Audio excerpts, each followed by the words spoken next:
आनंदमयी माँ अन्य संतों की तरह अपने यहाँ आए भक्तों तथा जिज्ञासुओं को नाम जपने की सलाह देती थीं। इस संबंध में एक बार एक जिज्ञासु ने प्रश्न किया, नाम जपना तो समझता हूँ, नाम होना कैसा होता है? क्या होने पर यह समझा जाए कि नाम हो रहा है? माँ ने कहा, जब देखोगे कि तुम्हारी इच्छा के विरुद्ध नाम अपने आप होता जा रहा है, तब देखोगे कि किसी काम के लिए अन्यत्र जाना है, पर नाम तुम्हें जाने नहीं दे रहा। जब देखोगे कि नाम तुम्हारी इच्छा कर्म शक्ति पर अधिकार जमाए बैठा है, तब समझ लेना नाम हो रहा है। इसी प्रकार ध्यान करना एक बात है और ध्यान होना अलग बात है। लोग ध्यान करने का प्रयत्न करते हैं, लेकिन जब सचमुच ध्यान होता है, तब समझ में आ जाता है कि इन दोनों में कितना अंतर है। प्रश्न, मेरे गुरु भाई जब ध्यान करते थे, तब उन्हें घंटा ध्वनि और बंसी ध्वनि सुनाई देती थी, ज्योति भी दिखाई देती थी।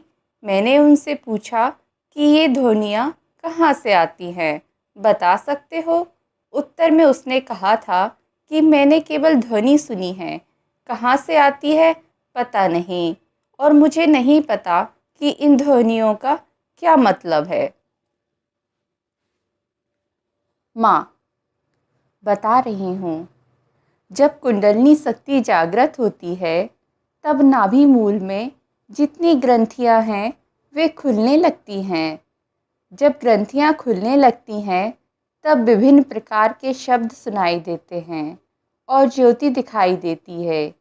एक भी ग्रंथि भेद होने पर शब्द सुनाई देता है। इसे अनाहत ध्वनि कहते हैं। ये हमेशा होता रहता है, पर जब तक चित्त स्थिर नहीं हो जाता, तब तक यह सुनाई नहीं देता। यही संसार की विभिन्न ध्वनियों की समष्टि है।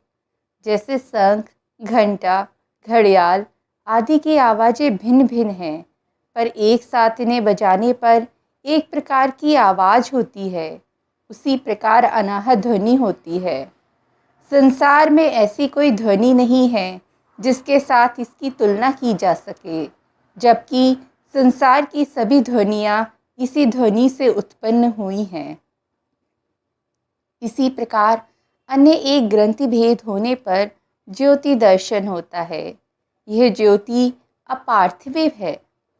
जगत के किसी भी प्रकाश से इसकी तुलना नहीं की जा सकती।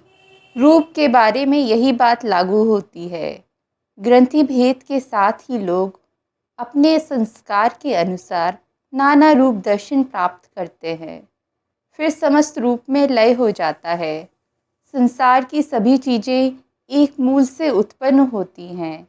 ग्रंथि भेद होने पर सब समझ में आ जाता है।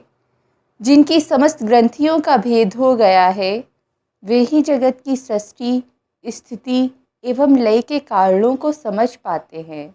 जिनका आंशिक भेद हुआ है, वे समझ नहीं पाते। इसलिए पिताजी कहते हैं कि कहाँ से आवाज़ आ रही है समझ नहीं पाता, केवल शब्द सुन पाते हैं। आनंदमयी माँ ना तो पढ़ी लिखी थीं और ना उन्होंने धार्मिक ग्रंथों का अध्ययन किया था, पर वे उच्च स्तर के संतों और विद्वानों के प्रश्नों का बराबर उत्तर देती रहीं। एक बार ढाका में दार्शनिकों का सम्मेलन हो रहा था। प्रसिद्ध दर्शन शास्त्री महेंद्र सरकार ने प्रश्न किया, माँ, आपने दर्शन शास्त्र का अध्ययन किया है क्या? पिताजी, आपसे जितने सवाल किए गए और आपने जो उत्तर दिए, वे भी दर्शन शास्त्रों से मिल गए, यानी आपका उत्तर दर्शन शास्त्र के योग है। यह कैसे संभव हुआ, यही जानने की इच्छा है। यह सुनकर माँ अवाक रह गई। कैसे वह ऐसी बातें कह गई? वेद वेदांत दर्शन ग्रंथों को पढ़ने को कौन कहे, उन्होंने देखे भी नहीं। एक भक्त ने पूछा, माँ, प्रभुपाद विजय कृष्ण गोस्वामी ने कहा है कि आधी रात ही भजन साधना का वास्तविक समय है, क्योंकि इसी वक्त महापुरुषगण गमनागमन करते हैं। अगर इस वक्त कोई भक्त जप तप करता है, तो वे लोग उसकी सहायता करते हैं। माँ ने कहा, प्रत्येक समय का एक विशेष भाव है और ये भाव पात्र भेद के अनुसार कार्य करते हैं। जैसे सवेरे एक भाव तो शाम को दूसरा भाव। शाम के वक्त आमतौर पर मन शून्य रहता है और काफ़ी स्थिर हो जाता है। फलतः इस समय नाम जप करने का विधान है। इसी प्रकार मध्य रात्रि का एक विशेष भाव साधन भजन के लिए अनुकूल होता है। इसके अलावा इन भावों के आविर्भावों को अनुभव किया जा सकता है। विशेष गंध या नाम में विशेष आनंद की उपलब्धि से महापुरुषों का सानिध्य या साधु प्रेरणा प्राप्त की जा सकती है। अक्सर ऐसा होता है कि साधक जब अपने बच्चों को लेकर सोता रहता है, तब महापुरुषों के आविर्भाव से बच्चे अचानक चौंक उठते हैं। पर साधकों के लिए डरने की बात नहीं है, कारण साधक के मन की स्थिति अगर भयभीत होने लायक रहती है तो महापुरुष दर्शन नहीं देते। जगत का विधान इतना सुंदर है कि भगवान का कृपा भान सर्वदा उन्मुक्त रहता है। पात्रानुसार वह कृपा संचारित होती है। जिसका जितना अधिकार है उतना वह ग्रहण करता है। इसमें कोई संदेह नहीं कि 20वीं शताब्दी की एक अद्भुत महिला संत माँ आनंदमयी थी।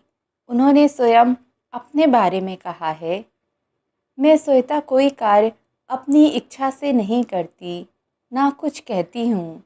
मेरे भीतर से अंतर प्रेरणा ही सब कहती और करती है। मेरे भाव कुछ अलग किस्म के थे। भाव का खेल आरंभ होने पर शरीर के भीतर नाना प्रकार की क्रियाएं आरंभ हो जाती थीं। उन दिनों में आहार नहीं करती थी, फिर भी शरीर काफ़ी हष्ट-पुष्ट था और सिंह की भांति शक्ति थी। मैं आहार नहीं करती, यह बात मेरा चेहरा देखकर कोई नहीं कह सकता था। अक्सर शरीर अकड़ जाता था, हाथ पैर रक्त शून्य हो जाते थे, प्रायः मुर्दे की तरह पड़ी रहती थी। अति अल्प आहार या अनाहार करते हुए काफ़ी दिन गुजार देती थी। यह सब अपनी इच्छा से नहीं करती थी, सब कुछ हठयोग के कारण होता था। इतना होते हुए भी घर गृहस्थी का कोई काम बाकी नहीं रखती थी। मेरे मुख से अक्सर स्रोत निकलता था।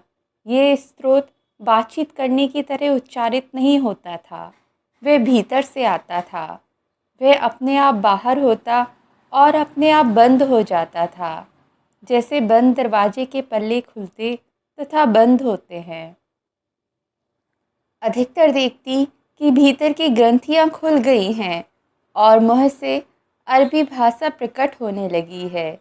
अचानक वह बंद हो जाती। क्यों बंद हो गई, यह जानने के लिए इधर उधर देखती तो एक व्यक्ति को पीछे से आते देखती। अगर कुछ देर और कहती तो वह सुन लेता। सभी स्रोत इस प्रकार आते और बंद हो जाते थे। जिसे सुनना चाहिए केवल वही सुन पाता। पुर्णव प्रकट होने पर देव भाषा आती है। शरीर की समस्त ग्रंथियाँ जब छिन्न हो जाती हैं तभी पुर्णव होता है। मुक्त ग्रंथियों के भीतर ये स्रोत प्रकट होते हैं। इसलिए स्रोत प्रकट होने पर भी बातें स्पष्ट नहीं होती।